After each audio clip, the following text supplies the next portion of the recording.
ఓం గురుభ్యో నమ. గం గణపతియే నమ. కాశీ మజిలీ కథలు 237వ మజిలీ మయూరధ్వజుడి కథ. సోదరులారా, దక్షిణ వీధిలో దాని తుది చూద్దామని చాలా దూరం పోయాను. కానీ ఎంతసేపు నడిచినా ఆ వీధి అంతు కనపడలేదు. ఇంకా చాలా దూరం ఉందనేవారు. అంతలో సాయంకాలమై దీపాలు పెట్టారు. కనులు పండుగగా కనిపించిన ఒక వీధిలో కొంత దూరం పోయి ఒక వీధి అరుగుపై కొందరు కూర్చొని కథలు చెప్పుకుంటుంటే నేను కూడా కూర్చొని వినసాగాను. అక్కడి కథకుడు ఇలా చెప్పసాగాడు. గోపాలుడి కథ. ఉజ్జయినీపురంలో మహాసేనుడు అనే రాజు రాజ్యం చేస్తూ ఉండేవాడు. అతనికి 16,000 మంది భార్యలు ఉన్నా సంతానం ఎప్పటికో కానీ కలుగలేదు. చివరికి గోపాలుడు, పాలకుడనే 2 కొడుకులు పుట్టారు. అతని మంత్రి భరతారోహకుడు నీతి శాస్త్రంలో దిట్ట. అతనికి కూడా ముసలి కాలంలోనే రోహంతకుడు, సురోహకుడు అనే కొడుకులు కలిగారు. నలుగురు కలిసి చదువుకొని మహాపండితులని పేరు పొందారు. మహాసేనుడు మరణించడంతో గోపాలుడికి పట్టం కట్టారు. అతని తమ్ముడు పాలకుడు యువరాజు. మంత్రి కొడుకులిద్దరూ మంత్రులుగా రాజ్యాన్ని న్యాయంగా పరిపాలిస్తూ ఉండేవారు. ఒక విజయదశమి నాడు గోపాలుడు పట్టపు ఏనుగు మీద బ్రాహ్మణ వీధిలో ఊరేగుతుండగా ఆ ఏనుగు ఉత్సవం చూస్తున్న ఒక బ్రాహ్మణ కన్యను తొండంతో పట్టుకోబోయింది. ఆమె భయపడి పడిపోగా గోపాలుడు ఏనుగును ఆపి ఆమెను లేవదీయించి, అయ్యో పాపం, నీకు దెబ్బ తగిలిందా? ఉపచారాలు చేయిస్తాను అని ఊరడించపోయాడు. ఆమె అతన్ని చురచురా చూస్తూ, రాజపుత్ర, చంపదగని తండ్రినే చంపి రాజ్యం తీసుకున్నావు. బ్రాహ్మణులను చంపువాడి ఏనుగు నన్ను బాధించడంలో ఆశ్చర్యం లేదు అని ఆక్షేపించి లోపలికి పోయింది. ఆ మాటలు విని రాజపుత్రుడు చిన్నబోయి, నేను మా తండ్రిని చంపానా? లోకోపవాదం ఊరికే రాదే అనుకొని ఆ రాత్రి నల్లటి కంబలి కప్పుకొని కత్తి పట్టుకొని మారువేషంలో నగర సంచారం చేయసాగాడు. ఒక పాడుబడ్డ దేవాలయంలో కామకుడు వ్యభిచరిస్తున్న ఇల్లాలు ఆడుకున్న మాటల్లో, నీకు సుఖం కావాలంటే నా భర్తని చంపే. సుఖం కోరే కదా మన రాజపుత్రుడు తండ్రిని చంపించాడు. మహారాజులే ఘోరమైన హత్యలు చేస్తుంటే సామాన్యుడివైన నువ్వెందుకు సందేహిస్తావు అంది ఆ కులట. గోపాలుడు లోకోపవాదానికి చింతిస్తూ మరో వీధికి పోయాడు. అక్కడ ఒక బ్రాహ్మణుడు, మూర్ఖులారా, పాలు వదలని పిల్ల వాడిని పితృఘాతకుడంటావేం అని గద్దించగా, ఆ ఇల్లాలు కొడుకులు పెద్దవాళ్ళవ్వడంతోటే తండ్రి చావు కోరుకుంటారు. తన సుఖం కోసం తండ్రిని చంపించి రాజ్యమేలుతున్న గోపాలుడిని చూడలేదు అని బదులు చెప్పింది ఆమె. రాజుకి ఆ రాత్రి దుఃఖంతో నిద్ర పట్టలేదు. తెల్లవారగానే మంత్రులిద్దరిని రప్పించి జరిగినదంతా చెప్పి, నాకు ఈ లోకోపవాదం ఎందుకు వచ్చింది అని అడిగాడు. అప్పుడు వాళ్ళు, మీ తండ్రి ముసలితనంలో లోక కంటకాలైన పనులు అనేకం చేశాడు. తెల్ల వెంట్రుకలు లాగుతూ పొరపాటున ఒక నల్ల వెంట్రుక పీకినందుకు ఆ మంగలిని చంపించేశాడు. కూరలో చిన్న రాయి వచ్చిందని వంట బ్రాహ్మణుని నరికించాడు. బ్రాహ్మణుల ఆశీర్వాదానికి తలనొప్పి వచ్చిందని వాళ్ళందరినీ బందీగృహంలో పెట్టాడు. 100 మాగదులు నిద్రాభంగం చేశారని కొరడాలతో కొట్టించాడు. ఇలాంటి ఘోరాలను మాన్పించలేక దుఃఖిస్తూ పెద్ద మంత్రి చనిపోయాడు. రాజు చేసే పనుల వల్ల ప్రజలకు కోపం వస్తుంది. అతని మరణాన్ని కోరుకోక సాగారు. మేము మంత్రి పదవిలోకి వచ్చాక జాగ్రత్తగా ఆలోచించి రాజుని బందీగృహంలో వేశాం. దైవికంగా అతను అక్కడే మరణించాడు. అందువల్ల మీకు ఇలా లోకోపవాదం వచ్చింది అన్నారు. అప్పుడు గోపాలుడు ఆకాశం వైపు చూస్తూ కళ్ళ వెంట నీరు కారుతుంటే, మీరు బుద్ధిమంతులే, ప్రజాహితం నాహితం కోరి మంచి పనే చేశారు. కానీ ఇలాంటి పనులు మాకు చెల్లవు. నేనీ అపనింద భరించలేను. మా తమ్ముణ్ణి రాజుగా చేసి రాజ్యం పాలించండి, నేను తపోవనానికి వెళ్ళిపోతాను అన్నాడు. వాళ్ళు సిగ్గుతో ఏమీ అనలేకపోయారు. తెల్లవారుజామున వందిమాగదులు స్తోత్రం చేయబోగా వారిని వారించాడు. సభకు పాలకుడిని రప్పించమని తాను మునివేషంలో ఆ ఆస్థానానికి పోయి ఎందరో బ్రాహ్మణులు నువ్వు ధర్మాత్ముడివే, రాజ్యం పాలించు అంటున్న తమ్ముడు నాకు రాజ్యం అక్కర్లేదు అన్నా వినకుండా అతనికి రాజ్యం ఇచ్చేసి తన కొడుకుని అప్పగించి తపోభూమికి వెళ్ళిపోయాడు. పాలకుడు పరిపాలిస్తుండగా ఒక రాత్రి దుస్వప్నం వచ్చింది. మంత్రులకి ఆ కల చెప్పగా, పూర్వము మీ తండ్రికి ఇలాగే కల వస్తే బ్రాహ్మణులు హోమం చేయించమన్నారట. అందుకు కోపగించి వాళ్ళని చావగొట్టించాడు. కోట మీద పిడుగుపడి నాశనమయ్యింది. కాబట్టి బ్రాహ్మణులచే జపాలు చేయించాలి, లేదా దేశాంతరం పోవాలి, లేదా సింహాసనం మీద మృగాన్ని చెక్కించి పాలించాలి అన్నారు. అంతలో అన్నయ్య కుమారుడు నరవాహన దత్తుడు బంతి ఆడుతుంటే అది దొర్లి సింహాసనం దగ్గరికి వచ్చింది. వాడి ఆకార రూపాలు చూసి సంతోషించి వాడికి రాజ్యమిచ్చి తాను తపోవనానికి వెళ్ళిపోయాడు. తరువాత నరవాహన దత్తుడు రాజై పరిపాలించసాగాడు. ఒకనాడు అతనికి దగ్గరకు ఒక వికృతాకారం గల స్త్రీ రత్నాల వంటి పిల్లలతో వచ్చి అతన్ని ఆశీర్వదించింది.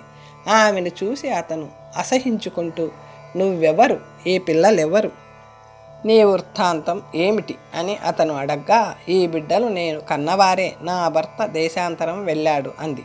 నిన్ను ఎవరైనా ఎలా పెళ్ళాడారు అని ఆశ్చర్యపోయాడు అతను. పింగళిక కథ. అవంతి దేశంలో కపిష్ఠలమనే అగ్రహారం ఉంది. దానిలో సోమదత్తుడనే బ్రాహ్మణుడు కాపరం ఉండేవాడు. వేద పండితుడైన అతనికి వేల కొద్దీ శిష్యులు ఉండేవారు. పతివ్రత అయిన అతని భార్యకు పుట్టిన కూతురికి భర్త పిల్లలు ఉండరు, దేశాటనం చేస్తుంది అని జోస్యం చెప్పారు. ఆ పిల్లకి అన్నీ దుర్గుణాలే. దాని కురూపాన్ని చూసి ఎవ్వరూ పెళ్ళాడలేదు. సోమదత్తుడిని ఆ విచారం తినేసేది. ఒకనాడది వీధిలో పోతున్న బ్రహ్మచారిని రాతితో కొట్టింది. అతను వచ్చి ఆ గాయం చూపగా సోమదత్తుడు దాన్ని అరణ్యంలో వదిలి రమ్మని శిష్యులకు ఆజ్ఞాపించాడు. అది చావాలని అరణ్యంలో పోతుండగా ఒక విష్ణాలయము తటాకము కనిపించాయి. స్నానం చేసి దేవుణ్ణి పూజించి చస్తే వైకుంఠం వస్తుందని ఆ చెరువులో స్నానం చేసి విష్ణువును పూజించింది. అలా కొన్నాళ్ళు చేసేసరికి దేవుడు ప్రత్యక్షమై వరం కోరుకోమనగా మరణం కోరుకుంది. స్వామి నవ్వుతూ, భర్త పుత్రులు సంపదలు కోరుకోక మరణం కోరుకున్నావేం అని అడగ్గా, నేను పూర్వజన్మలో పుణ్యమేమీ చేయలేదు, నాకు అవన్నీ ఎలా లభిస్తాయి, నాలాంటి కురూపిని పెళ్ళాడేదెవరు, ఇతర సుఖాలు నాకొద్దు, మరణమే అనుగ్రహించు అందామె. నువ్వన్నమాట నిజమే, కానీ కిందటి జన్మలో నువ్వు ఒక బ్రాహ్మణుడికి కుంచెడు ధాన్యం దానం చేశావు. అతను 4 వేదాలు చదివిన చతుర్వేది. అతనొక్కడికి మాత్రం నువ్వు అతి చక్కని దానివిగా కనబడతావు. అతనే నీకు భర్త అవుతాడు, చక్కని సంతానం కలుగుతుంది. ఈ విషయం నువ్వు అతనికి చెప్పకూడదు. నువ్వు ఒకప్పుడు నువ్వులు తింటుంటే 8 గింజలు జారి అగ్నిలో పడ్డాయి. అందుచేత నీకు 8 పుత్రులు పుడతారు. మరణం మాను అని స్వామి అంతర్ధానం అయ్యాడు. ఆమె స్నానం చేసి స్వామిని అర్చిస్తుంటే శిష్యులతో కలిసి తండ్రి వచ్చి ఆమెను ఇంటికి తీసుకుపోయి కాపాడసాగాడు. ఒకనాడు చతుర్వేది శిష్యులతో సోమదత్తుడి ఇంటికి వచ్చి అతని సత్కారాలు అందుకొని ఆమెను చూసి, ఈ దేవతాశ్రీ ఎవరు, దేవలోకం వదిలి భూలోకానికి ఎలా వచ్చింది అని ఆశ్చర్యంగా అడిగాడు. సోమదత్తుడు ఆమె తన కుమార్తె అని, ఇంకా పెళ్లి కాలేదని చెప్పగా అతను ఆమెను వివాహం చేసుకున్నాడు. ఆమెతో ఎంతో అన్యోన్యంగా కాపరం చేస్తూ 8 కుమారులను కన్నాడు. వారే వీరు. ఆ పింగళికును నేనే. ఒకనాడు అతను నన్ను పాదాలు ఒత్తమనగా, నువ్వు నాకేమైనా ఇచ్చి కొన్నావా, నీ కాళ్ళెందుకు పట్టాలి అన్నాను. నువ్వు మాత్రమే నాకేమైనా ఇచ్చి కొన్నావా, నిరంతరం నీకు ఉపచారాలు చేయడం లేదు అన్నాడు ఆయన.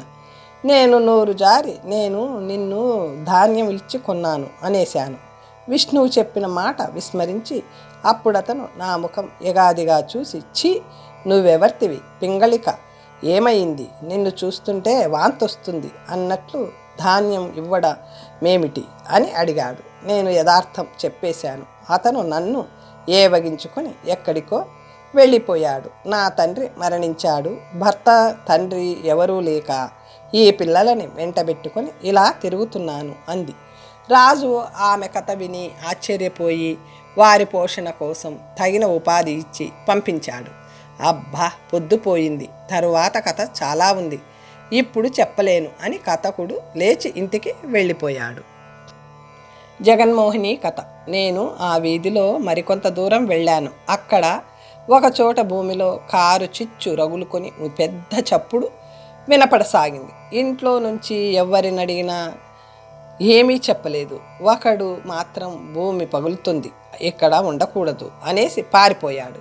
అమ్మ, తమ్ముడా, తండ్రి, బాబు రా అని కేకలు వేస్తూ అందరూ ఇళ్లల్లో నుంచి బయటకొచ్చి ఎక్కడికో పారిపోసాగారు. నాకేమీ అర్థం కాలేదు. అంతలో ఒక మేడలో నుంచి ఒక సుందరి తల్లిదండ్రుల వెంట పరిగెడుతూ రాయి తగిలి పడిపోయి మూర్ఛపోయింది. నేను ఆమెకు ఉపచారాలు చేస్తుంటే ఆమె తల్లిదండ్రులు వెనక్కి వచ్చి, అయ్యో, ఆ రాక్షసుడు నిన్ను మింగేస్తాడు అంటూ ఏడ్చారు. ఎవరా రాక్షసుడు, ఎక్కడున్నాడు, మీరంతా ఎక్కడికి ఇలా పారిపోతున్నారు అని నేను అడగ్గా, కొత్తవాడివి కాబోలు, రాబోయే అనర్థం నీకు తెలియదు. ఇక 10 నిమిషాలలో రాక్షసుడు వచ్చి మనల్ని తినేస్తాడు. అప్పుడే భూమి పగిలింది, మేము ఎలాగూ పారిపోలేము, నువ్వైనా పోయి ప్రాణాలు దక్కించుకో అన్నారు వాళ్ళు. ఆ రాక్షసుడి గురించి వివరంగా చెప్పండి అని నేను అడిగాను. కూతురుని వదిలి పోలేక అక్కడే తెగించి ఉండిపోయిన వాళ్ళు, అయ్యా, ఈ నగరంలో ఏడాదికి ఒకసారి ఇలాగే చప్పుడై భూమి పగిలి దానిలో నుంచి భయంకరమైన ఒక రాక్షసుడు వచ్చి వీధిలోని వారందరినీ భక్షించిపోతాడు. మేముగ్గరము ఎలాగూ చనిపోతాం, నువ్వైనా పారిపో అన్నారు వాళ్ళు. నేను నవ్వుతూ, మీరేమీ భయపడకండి, మీ ప్రాణాలు నేను కాపాడుతాను అంటూ ఆ కన్యని భుజం మీద మోసుకొని వెళ్ళి ఒక అరుగు మీద పడుకోబెట్టాను. ఆమెకు తెలివొచ్చి పరిపరి విధాల దుఃఖించింది. ఆ రాక్షసుడు మనుషులను చంపి నోట్లో వేసుకుంటూ మేముండే వైపు రాసాగాడు. వాళ్ళు భయంతో ఏడుస్తుంటే వాడు నా మీదికి రాకుండా వాళ్ళ మీదకు వెళ్తుంటే నేను కత్తి తిప్పుతూ, నేనిక్కడ ఉండగా వాళ్ళ మీదికి వెళ్తావేం, క్రూరాత్మ, కాసుకో అంటుంటే వాడు నా మీదికి లగించాడు. అప్పుడు నాకంత సాహసం ఎలా వచ్చిందో, వాడు నన్ను పట్టుకోబోతుంటే కత్తి విసిరాను. ఆ వేటికి వాడి నాలుక, చేతులు తెగిపడ్డాయి. రక్తాలు కారుతుంటే వికృతంగా అరుస్తూ మొండి చేతులతో దేన్ని పట్టుకోలేక వాడు చిందులు తొక్కుతుంటే నేను వాడి కాళ్ళు 2 నరికాను. వాడు కొండలా నేల కూలిపోయాడు. అప్పుడు వాడి కంఠం నరికేసి మొండెం చేసేశాను. ఆ దంపతులు చిన్నది నా పోరాటం చూసి ఆశ్చర్యపడి, నువ్వు దేవుడివే కానీ మనుషుడివి కావు, నీ వల్ల మేము బతికాం, ఈ నగరవాసులందరికీ మహోపకారం చేశావు అంటూ పొగుడుతుంటే ఆ వార్త విని అందరూ మూగి నన్ను పూలతో పూజించసాగారు. ఆ పురుషుడు 10 కోట్ల దినారాలకు అధిపతి అయిన ధనకోటి అట. ఆమె అతని కూతురు జగన్మోహిని. ప్రాణాలు దక్కించుకుందుకు వారు పారిపోతుంటే నేను ఆదుకున్నానట. అతను తన వృత్తాంతం చెప్పి నన్ను సగౌరవంగా తన ఇంటికి తీసుకువెళ్ళాడు. రాక్షసుడు చచ్చాడని పౌరులు నిర్భయంగా ఇళ్లల్లో ప్రవేశించవచ్చునని చాటించాడు. ఆ రాక్షసుడు చేసిన ఘోరాలన్నీ నాకు చెప్పాడు. పౌరులు దేవుణ్ణి చూడడానికి వచ్చినట్లు వచ్చి అర్చించారు. జగన్మోహిని నన్ను భర్తగా పొందాలన్న తన అభిలాషను తండ్రికి తెలియపరచగా వెంటనే ఆమెతో నాకు వివాహం గావించాడు. ఆ మహోత్సవంలో 8 రోజులు గడిచిపోయాయి. ఆ ఊరి అవతలి వీధిలో ఎవరో పెళ్లివారు పోట్లాడుతున్నారని వింతగా చెప్పుకుంటుంటే 10 మందితో నేను ఆ వీధికి పోయాను. అక్కడ మన సోదరుడు మీరు కనిపించారు, తరువాత కథ మీకు తెలిసిందే అన్నాడు. అది విని మన చరిత్రలు చాలా విచిత్రంగా ఉన్నాయి, ఒకే నగరంలో ఉండి కూడా తలొక దేశంలోనూ ఉన్నట్లు వ్యవహరించాం. అవతలి వీధిలో ఎవడో రాక్షసుడిని పరిమార్చాడని విన్నాను, కానీ నువ్వు అనుకోలేదు. ఈ పట్టణం చాలా పెద్దదవ్వడం వల్ల ఎన్ని విశేషాలైనా జరగవచ్చు.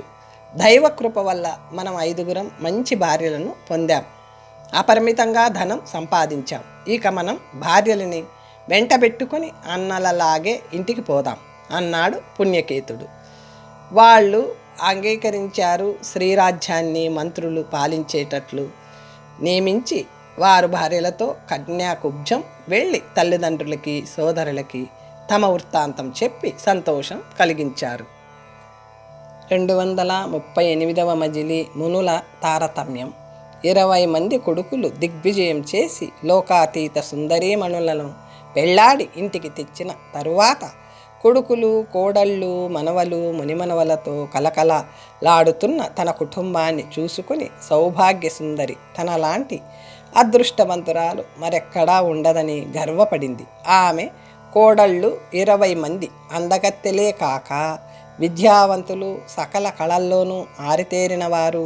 వారికి ఒకసారి మహారుషుల్లో ఆధిక్యం గురించి వాదన జరిగింది. మధుమతి: మహారుషులందరూ లోకాతీతులే, కానీ వారిలో లోపాముద్ర భర్త అగస్త్యుడు అందరిలోకి అధికుడు అన్నది. వారుని గంధవతి: నీ అభిప్రాయం సరి అయినదే అన్నారు. చంద్రకళ: అగస్త్య మహర్షి అహంకారి, అతను సర్వాధికుడంటే నేను అంగీకరించలేను అన్నది. రత్నావతి: ఆ మహాపతివ్రత అనసూయ భర్త అత్రి మహర్షే అత్యుత్తముడని నా అభిప్రాయం అన్నది. ప్రభావతి: నా ఉద్దేశము అదే అన్నది. ప్రమద్వర: అక్కలారా, వీరిద్దరికంటే కూడా కశ్యపుడు ఉత్తముడని నేనంటే తప్పుపడతారా అన్నది. చారుమతి: కశ్యపుడే ఉత్తముడని నా అభిప్రాయం కూడా అన్నది. కాలింది: గోదావరిని భూమికి తెచ్చిన గౌతముడు అత్యంత ఉత్తముడు అనుకుంటున్నాను అన్నది. రుక్మవతి: కౌశికుడు లాంటి మహర్షి ఎవరు? మరెవరు అన్నది. గంధవతి: సర్వమునులకు సార్వభౌముడైన నారద మహర్షి మాట ఎవ్వరికీ జ్ఞాపకం వచ్చింది కాదేమో అన్నది. చంద్రకళ: అవును, ఆ మహాత్ముడిని మించిన విరక్తుడు ఎవరున్నారు అన్నది. మధుమతి: చంద్రకళ మంచి మాట చెప్పింది. మన అభిప్రాయాలు అత్తగారికి చెబుదాం. ఆ మహాసాధ్వి ఏం చెబితే అదే సిద్ధాంతం. అందరికీ అంగీకారమేనా అన్నది. అందరూ అంగీకరించారు. అప్పుడు వాళ్ళు సౌభాగ్య సుందరి వద్దకు వెళ్ళి తమ వాదాలు వినిపించారు. నారదుడి పేరు వినపడగానే ఆమె ఏదో మరిచిపోయి జ్ఞాపకం రానట్లు ఆలోచిస్తూ కొంచెం సేపు అయ్యాక, మహర్షుల తారతమ్యం ఇంద్రాది దేవతలే తెలుసుకోలేక తడబడతారు. ఒక్కొక్కరికి ఒక్కొక్క లోకాతీత శక్తి ఉంటుంది. ఎవరికి వారే అధికులు. మీరు అందరూ గెలిచారు, సంతోషించండి అంది. అందుకు మధుమతి: మాలో ఒకరిని గెలిపిస్తే మిగిలిన వాళ్ళు చిన్నబోతారని మీ అభిప్రాయం. మీరు కోడళ్ళందరినీ సమాన ప్రేమతో చూస్తారు. మీలాంటి అత్తగారు దొరకడం మా అదృష్టం అని పొగిడింది. మీలాంటి కోడళ్ళ సౌజన్యమే నా మంచికి కారణం. నేను మీ అందరికంటే ముందు వెళ్ళిపోతే ధన్యురాలిని. కాలం ఎవరికి సమంగా నడవదు. మరుక్షణం ఏమవుతుందో తెలియదు. ఇప్పటికీ అంతా బాగానే ఉంది అని ఆమె అంటుండగానే తాళధ్వజ మహారాజు తొందరగా అంతఃపురానికి వచ్చాడు. కోడళ్ళు సిగ్గుపడుతూ గదుల్లోకి పోగా సౌభాగ్య సుందరితో: మనకి చెడు కాలం వచ్చినట్లుంది. మన బిడ్డలు 4 దిక్కులు జయించి వచ్చారని సంతోషించాం, కానీ భూమి మీది రాజులందరూ శత్రువులయ్యారు. వీరవర్మ పాతాళలోకంలోని రాక్షసుల్ని సంహరించి ఆ లోకం వశం చేసుకున్నాడు కదా. వజ్రకంఠుడి పినతండ్రి పాతాళకేతుడు అక్కడికి వచ్చి మన దూతల్ని సంహరించి బిలద్వారాన చిత్రకూటం వచ్చి అక్కడ ఉన్న మన మూకలని మింగుతున్నాడట. వాడు కుంభకర్ణుడి అంతటి వాడట. మన రౌతులలో ఒకడు ఎలాగో తప్పించుకొని వచ్చి ఆ వార్త చెప్పాడు అన్నాడు. మన బిడ్డలు ఈ వార్త విన్నారా? ఏమన్నారు అని అడిగింది ఆమె. అంతలోనే వారు వీరవేషాలతో వచ్చి తల్లికి నమస్కరించారు. ఆమె వారందరినీ దీవించి ఆ రాక్షసుడు ఎక్కడో ఉండగానే వీరవేషాలు ధరించారే, మన గ్రామానికి వస్తారని నిశ్చయించారా అని అడిగింది. వాడు కామరూపుడు, ఎగరగలడు.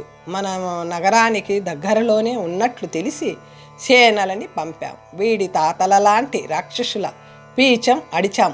వీడనగా ఎంత? మాకు విజయం కలగాలని ఆశీర్వదించు, నీ కోడళ్లకు ధైర్యం చెప్పు అన్నారు వారు. అందుకు ఆమె, బిడ్డలారా, నా మనసులో ఏదో భయం కలుగుతుంది. మీరిప్పుడు యుద్ధానికి పోకండి, శత్రువుల బలాబలాలు విచారించండి అంది. వాళ్ళు నవ్వి బలవంతంగా ఆమె నుంచి సెలవు తీసుకుని వెళ్ళారు. రాక్షస వీరుడు రౌద్రాకారంతో సేనలను తరుముకు రావడం చూసి రాజకుమారులు ఒక్కసారిగా గుర్రాలను వాడి మీదికి తోలి శూలాలతో పొడుస్తూ, కత్తులతో నరుకుతూ, గదలతో కొడుతూ జుత్తు పట్టుకున్నారు. వాడు కోపంతో శరీరం పెంచేసి ఘడియలో రాజకుమారులందరినీ చంపేసి రాక్షస వీరులతో నగరంలోకి ప్రవేశించి నలుమూలల ఆక్రమిస్తూ జననష్టం కలగజేయసాగాడు. ఆ రాక్షసుడు యుద్ధం చేసి రాజకుటుంబాన్ని, సేనలనే కాక పట్టణమందలి పశు పక్షి మృగాలని, పిల్ల పాప స్త్రీ పురుష వృద్ధులని భక్షిస్తూ వస్తున్నాడని విని సౌభాగ్యసుందరి ఆహాకారాలు చేస్తూ మూర్ఛపోయింది. ఆ వార్త అందరికీ తెలిసి 2 గడియల్లో రాజశ్రీలందరూ దేహత్యాగం చేసుకున్నారు. అది చూసి దాసీజనం బలవంతంగా చనిపోయారు. మిగిలిన శిశువులని, వృద్ధులని రాక్షసుడు వచ్చి చంపేశాడు. రాక్షసులు ఆ కోటని కొల్లగొట్టి పాతాళలోకం నుంచి రాజకుమారులు తెచ్చిన రత్నాలు, బంగారం మొదలైనవన్నీ ఎత్తుకుపోయి ఆ కోటని ధ్వంసం చేసి పాతాళానికి తిరిగి వెళ్ళిపోయారు. అప్పటికి ప్రయాణ సమయం కావడంతో మణిసిద్ధుడు శిష్యుడితో మరో మజిలీ చేరుకునేందుకు బయలుదేరాడు. 239వ మజిలీ నారదుడి స్వస్వరూప ప్రాప్తి. సౌభాగ్యసుందరి మూర్ఛ నుంచి తేరుకొని చుట్టూ చూసింది. ఎవ్వరూ కనబడలేదు. లేచి తిరుగుతుంటే చనిపోయిన కోడళ్ళు, మనవలు, దాసీ జనాల శవాలు కనిపించాయి. ఆమె గుండెలు బాదుకొని ఏడుస్తుంటే ఓదార్చడానికి ఒక్కరూ మిగలలేదు. తన భర్త కూడా చనిపోయి ఉంటాడని ఏం చేయడానికి తోచక కోటలో ఒక్కతే తిరుగుతుంటే రాక్షసుల దాడికి ఓడి పారిపోయి వాళ్ళు వెళ్ళిపోయాక వచ్చిన తాళధ్వజుడు కొడుకులు మనవల శవాలపై పడి ఏడ్చి కోటలోని వారెలా ఉన్నారో చూద్దామని కోటలోకి రాగా సౌభాగ్యసుందరికి అతను కనిపించాడు. నా కొడుకులేరి పిల్లల్ని యుద్ధభూమిలో వదిలి వస్తారా? మీకు జాలి లేదా అంటూ అతన్ని పట్టుకొని పిచ్చిదానిలా ఏడ్చింది. ఎక్కడి పుత్రులు, ఎక్కడి మనవలు ఎవరు మిగలకుండా రాక్షసుడు చంపేశాడు. వారి శరీరాలు ఎలా ఉన్నాయో చూసి దేహత్యాగం చేసి స్వర్గంలో మన ఆప్తులని కలుసుకుందామా అంటూ అతను ఆమె చెయ్యి పట్టుకొని యుద్ధభూమికి తీసుకువెళ్ళాడు. అక్కడ వాళ్ళ శవాలని కాకులు, గద్దలు పీక్కు తింటున్నాయి. ఆ దారుణ దృశ్యం చూసి అయ్యో, హంసతూలికా తల్పాల మీద పడుకునే నా కుర్రవాళ్ళు అవయవాలు ఇలా నరకబడి నక్కల చేత తినబడుతున్నా నేనింకా చూస్తూ ఎలా ప్రాణాలతో ఉన్నాను? నేను మొండిదాన్ని, నాకు ప్రేమ ఉందా?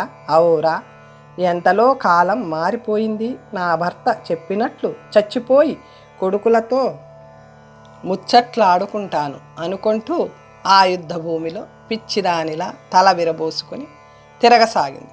అప్పుడు వీపు మీద లేడి చర్మం, శరీరం మీద విభూతి గల ఒక ముసలి బ్రాహ్మణుడు ఆమె వద్దకు వచ్చి పలకరించాడు. వృద్ధ బ్రాహ్మణుడు, అమ్మ, ఎవరు నువ్వు? ఎవరి కోసం ఇంతలా దుఃఖిస్తున్నావు అన్నాడు. సౌభాగ్యసుందరి తన కథ చెబుతూ నమస్కరించి, ఇవాళ నేను నా భర్త మాత్రమే మిగిలాం తండ్రి అన్నది.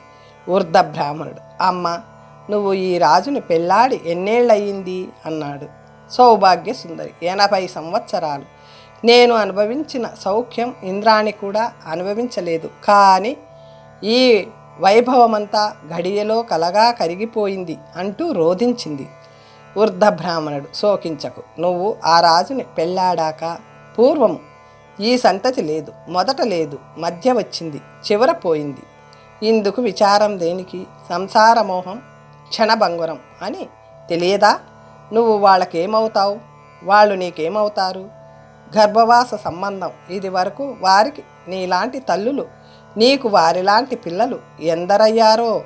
అందరి కోసం ఇలా దుఃఖిస్తావా? ఈ చక్రం ఇలా తిరుగుతూనే ఉంటుంది. పుత్రోదయానికి మురిశావు, ఆ మురిపమే ఈ బాధకు కారణం. అది లేకపోతే ఇది ఉండేది కాదు. సంసారం స్వప్నం వంటిది. రాబోయే క్షణం ఎలా ఉంటుందో ఎవరూ చెప్పలేరు.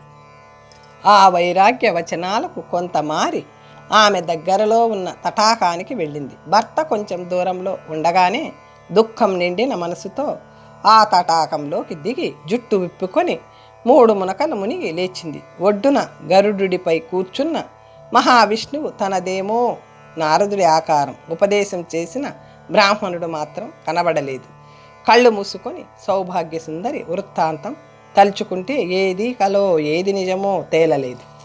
విష్ణువు నవ్వుతూ స్నానం చేసి వస్తానని ఇంత ఆలస్యం చేశావేం? అనుష్ఠానాలు తీర్చుకున్నావా? వేగంగా రా, నేను స్నానం చేస్తాను చూడు, అప్పుడే సూర్యబింబం ఆకాశంలోకి పాకుతుంది అన్నాడు. ఇదేం మోహం? 80 ఏళ్ళు తాళధ్వజుడితో కాపురం చేయడం, 20 మంది బిడ్డల్ని కనడం అంతా ఒట్టిదేనా? అది కలకాబోలు. నేను నారదుడినా, సౌభాగ్య సుందరినా, గర్భధారణ, ప్రసవ వేదన అన్నీ కళ్ళకి కట్టినట్టు కనబడుతుంటే వట్టిదెలా అవుతుంది? నేను నారదుడినా? స్నానం చెయ్యమని విష్ణువు చెప్పగా నేను ఈ తటాకంలో మునగలేదా? ఇంతలో ఇంతకాలం ఎలా అయింది? ఇంద్రజాలమేమో, విష్ణువేనే అడుగుతాను అనుకున్నాడు అతను. అంతలో తాళధ్వజుడు సౌభాగ్య సుందరి అంటూ పిలుస్తూ వచ్చి బదులు రాక, అయ్యో నా భార్య భాగ్యదేవత నీటిపాలయ్యింది, నేను నిర్భాగ్యుడినయ్యాను, తలకిందుల తపస్సు చేసిన అలాంటి శ్రీరత్నం జన్మ జన్మలకి లభించదే అంటూ దుఃఖించసాగాడు. విష్ణువు అతని దగ్గరగా వెళ్ళి, నువ్వెవరివి, ఎవరి కొరకు తటాకంలో వెతుకుతూ విలపిస్తున్నావు అని అడిగాడు. అతను తన పరిస్థితిని దీనంగా చెప్పుకొని సాయం కోరాడు. నీ భార్య మొసలి చేత తినేయబడి పరలోకం పోయింది, నువ్వెంత విలపించినా తిరిగి రాదు, ఇంటికి పో అన్నాడు. అయినా తాళధ్వజుడు సౌభాగ్య సుందరిని పలు విధాల పొగుడుతూ ఆమె కోసం విలిపిస్తుంటే విష్ణువు అతనికి వేదాంత వైరాగ్యాలు బోధించి తపోవనానికి పోయి ముక్తుడివి అవు, లేదా మరో స్త్రీని పెళ్ళాడు, అంతేకాని ఎంత విలపించినా నీకు ఆమె మరి కనపడదు అన్నాడు. సౌభాగ్య సుందరిని ఆ క్రీడలు మరవలేను అనేశాడు తాళధ్వజుడు. అప్పుడు విష్ణువు, ఛీ మూర్ఖుడా, నేను చెప్పిన నీతి అంతా నీటిపాలు చేశావు, ఇదొక ఇంద్రజాలం, నువ్వెంతకాలం దుఃఖించినా నీ భార్య నీకు కనపడదు, విరక్తుడివైపో అన్నాడు తాళధ్వజుడు. ఇంకేమీ అనలేక తటాకంలో స్నానం చేసి ఇంటికి వెళ్ళిపోయాడు తాళధ్వజుడు. తర్వాత కథ వచ్చే భాగంలో తెలుసుకుందాం. ఓం స్వస్తి.